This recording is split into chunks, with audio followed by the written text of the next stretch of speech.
question too. What is it?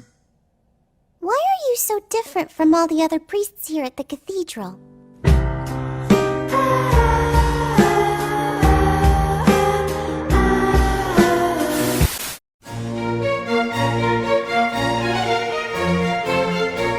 Welcome back, Bookworms. We're continuing our spoiler-filled Ferdinand A to Z's. C is for common sense. Ferdinand has what you might call a unique brand of common sense. It's logical, efficient, ruthlessly practical, and at first glance it might even seem cold, even by noble standards. But that mindset didn't come from nowhere.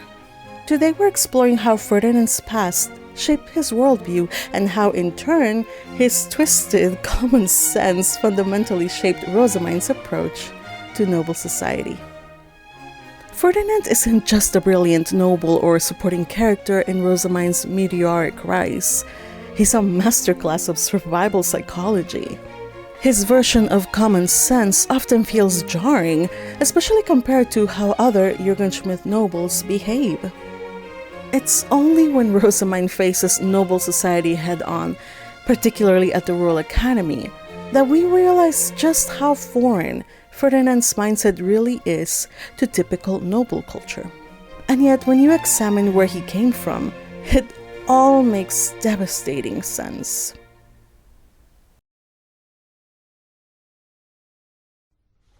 As we've discussed before, Ferdinand wasn't born from love or even a proper noble marriage. He was literally bred to serve other people's cruel purposes. His father was neglectful, and his father's wife, Veronica, saw him as nothing more than a threat, and she cruelly and constantly reminded him that he had to prove his worth. This upbringing scarred him, giving him a fundamentally distorted sense of what's normal. In a household where affection was conditional or absent altogether, he learned to equate his value with performance. Be brilliant, efficient, useful, and you will survive. Fail to meet expectations, and you'll be discarded. So, whether he worked tirelessly to support Sylvester or to earn his place in the archducal family as the bastard and motherless son of the archduke, or simply to meet impossible expectations, this resulted in someone who holds himself to impossibly high standards. Ferdinand developed a ruthlessly meritocratic worldview emphasizing results above all else, with no hesitation to discard those who failed his exacting standards. Not out of cruelty, but because that's what survival demanded. That's all he knew. And I know all of this sounds pretty terrible, and it is, but there is a silver lining at least.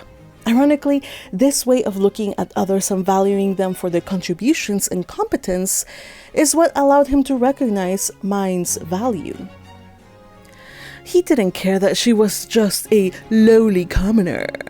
After all, didn't he also have questionable origins? He recognized her potential and, unlike other nobles, he judged her on merit, not origins, making him willing to listen to her demands for entering the temple when others wouldn't have even bothered. In a healthy family environment, when a child shows vulnerability and is either scared or in need of help, they receive comfort and support. But Ferdinand learned the opposite lesson. In his household, showing weakness meant that Veronica could use it to hurt him more. Showing strength or talents meant that his achievement would either be downplayed or outright stolen. And showing needs meant that they'd be ignored or used to manipulate him. And so, in a society where nobles delegate and rely entirely on their retainers, Ferdinand did the opposite and became fiercely self-reliant. For example, during his academy days, while most nobles sent retainers to fetch books, Ferdinand went to the library personally, not purely from scholarly passion, but because he couldn't trust those assigned to serve him. Veronica had made sure of that. His retainers were handpicked by her specifically to sabotage and bully him. And he didn't just become a scholar. He mastered every single branch of science that he could. He brewed his own potions, crafted his own tools, pursued multiple courses, even became a doctor. He took all of the scholar, knight, and archduke candidate courses while at school, just in case. Nobody does that, okay? That's just abnormal. This hands-on approach was exceptionally rare. Even after gaining freedom from Veronica's control as an adult, Ferdinand continued to rely on himself or only on a small, tightly vetted group of retainers, all of whom were name-sworn to him. This too went against typical Yurgenschmidt noble custom. In fact, it was a tactic that he probably picked up from Veronica herself, who twisted the special ritual for her own self-serving purposes. But, true to his logic and practicality, Ferdinand saw it as the only way to guarantee trust. And so, he adopted this without hesitation.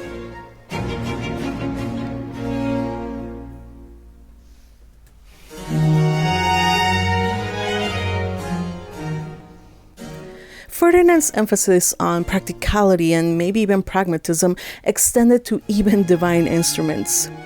During Rosamine's quest for Jarive ingredients, he casually repurposed the spear of the god of summer to slay a massive winter lord. While most nobles would never dream of yielding a divine instrument from the temple so casually, Ferdinand saw it as a tool, a means to an end. Sacred or not, if it could help Rosamine and if it could get the job done, well, why not? Rosamine, inspired by this, would later begin fashioning divine tools of her own with her stab, shocking even the royal family when she turned it into a mana-transporting chalice. But it's not like either were being irreverent. He was simply being efficient. He believed that tools, sacred or not, existed to be used, and Rosamine was just doing what Ferdinand taught her.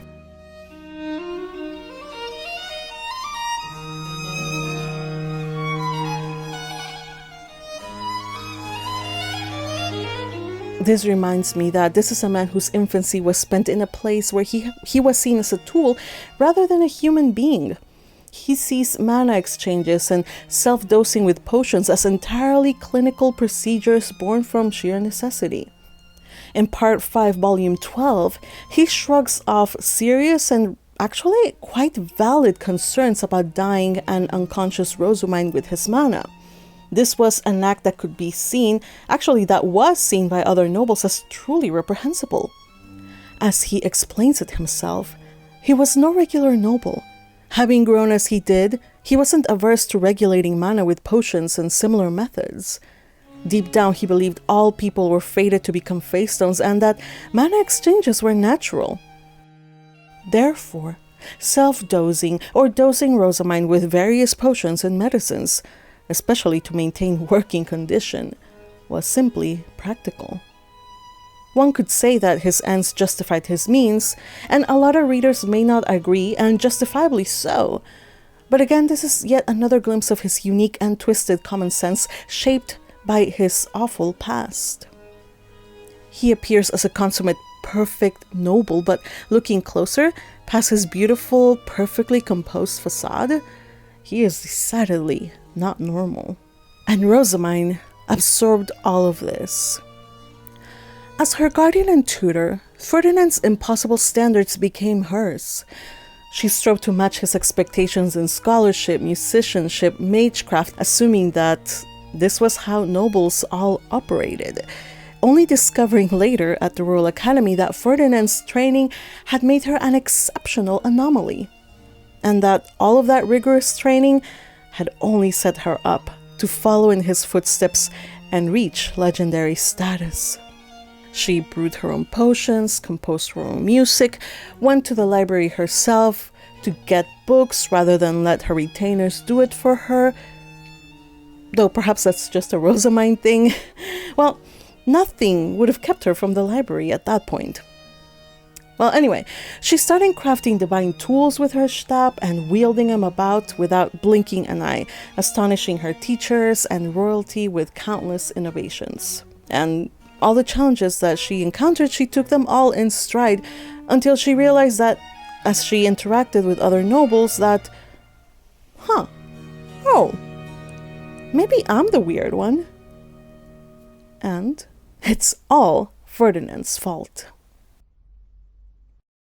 Even the infamous synchronization potion moment in the Royal Academy stems from Ferdinand. When she proudly discussed the potion's applications, her mortification was utterly complete. Ferdinand had used it on her for mind synchronization research back in Part 2, Volume 2, completely skewing her understanding of its normal purposes.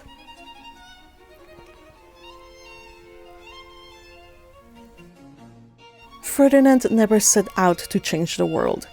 He didn't dream of becoming a legend, he simply wanted to survive. But in doing so, he paved the way for another Ehrenfest gremlin to turn the world upside down. Rosamine, his disciple, may be chaotic, unpredictable, and prone to fainting, but she's also brilliant, innovative, and brimming with spark and heart. Ferdinand tries to manage her like a volatile asset, trying to keep her safe and out of trouble and not dying, but she's still unpredictable AF, and no matter how carefully he plans, she breaks the mold every single time, and breaks his brain as well. And yet, because of her, something very subtle but necessary begins to happen. This fellow weirdo and her worldview unsettles and challenges him. And through the course of the story, we see how this highly guarded, results-driven, severe cold man is forced to reevaluate the cold logic and common sense that once kept him alive. Bit by bit, Ferdinand begins to let go of the rigid ideals that stifled him and starts embracing the things that make him not just powerful, but truly human.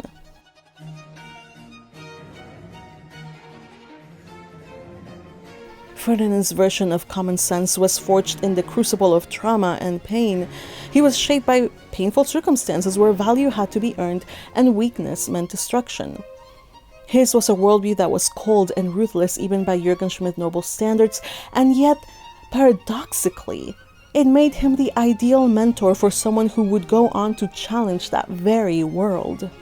His instincts for secrecy became Rosamine's armor. His practical pragmatism became her toolkit. His disregard for convention gave her license to innovate and become a trendsetter.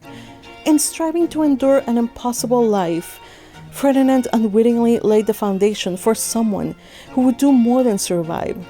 She would turn his world upside down, for the better.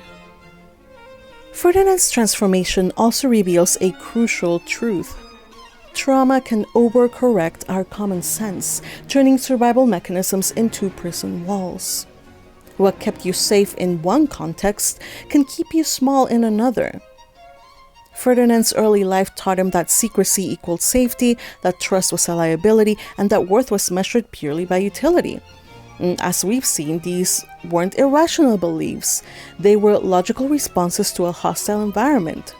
However, when Rosamine entered his world, she challenged his MO. Her genuine care and trust gradually rewrote his rules without compromising on his core strengths. He still remained the invincible badass, yet the shift in his common sense shows that even we must revisit our long-held beliefs and update them when they prove to be limiting or outdated, just as Ferdinand learned to connect and open up while still maintaining his edge.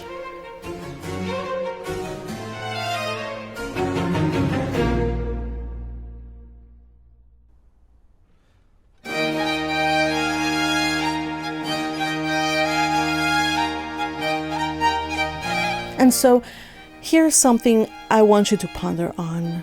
And if you want, you can share your answers in the comments. First of all, which of your quote-unquote obvious rules actually came from survival mode? Where can you stand to open up and risk a little more for your own personal growth? Who or what is your Rosamine, the person or circumstance challenging you to expand beyond your defensive or limiting patterns? Hey there, sorry for the interruption, but as I was editing this, it occurred to me that I probably need to give a more real life example, since I know we're talking about Ferdinand, but he is a fictional character. And I just want to present myself to you as an example. When I was growing up, I experienced the various degrees of bullying. Some were more traumatic than others, and that taught me to hide myself. Like, that was my survival instinct, to try to blend into the background as much as possible. I did not care to stand out through any possible way, and so I think I carried that over into my adulthood. During college, I was very subdued. I tried not to stand out. I just did what I needed to do, and that was it. So that's been taking me several years to figure out now, and thankfully through several of my own Rosaminds, that is, people that I encountered and experiences that I had to go through as an adult, I was able to finally let that go. If the past me would have seen the current me talking on a camera and making videos and showing my face out into the world for total strangers to see and possibly judge, then I think she would be very amazed and probably very proud as well. At least I like to hope so. So yeah, that is one example of a survival mechanism that I had to let go of at some point in time, and I'm vastly thankful to the Rosaminds in my life that helped me to get to where I am today. I hope that this little essay has inspired you to stay open to new data, new people, new experiences, and from all of them, grow.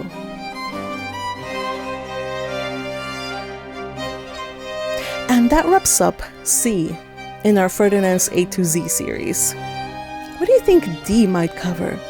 Could it be duty for his unwavering sense of obligation? Dunkelfelger blue for the color of his cape? Or maybe Detland for the specter of horror he was forced to become engaged to? Drop your guesses in the comments. And let me know if there are any other instances of Ferdinand's weird common sense that I did not include in this video. Until next time, take care.